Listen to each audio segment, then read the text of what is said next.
Bakit walang nakapagsabi sa akin na ganito pala dito sa Europe? Ako nga pala si Rufi, isang OFW dito sa Czech Republic. Nagastador noon, kuripot na ngayon. I had a close exposure today sa housekeeping para alam namin kung ano yung mga laman ng kwarto at kung saan sila nakalagay kung sakaling may magtatanong. And also more on observation. Pero nga, dahil may experience na rin ako sa housekeeping, parang nakakahiya naman talagang tumitig lang at nakatunganga ka lang sa tabi, di ba? Kaya nag-insist na rin akong tumulong. Hindi talaga biro ang mag-housekeeping dahil nga sa sobrang laki ng bed, nahihirapan ako. Kaya paikot-ikot ako, nahilo na ako dahil at ang sakit sa balikat. Ganito na talaga siguro pagpatanda na tayo, no?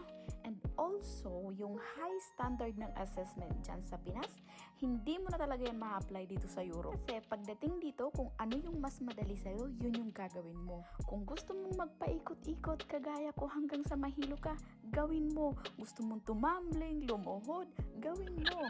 Pero hindi nga. Kung isa ka sa mga nag-a-assessment ngayon ng housekeeping sa Pinas, dahil huwag kang mag-alala kasi pagdating dito, mga basic na lang yung i-apply mo. Wala nang 45 degree dito. O tingnan nyo nga yung ginagawa ko. Standard ba yan?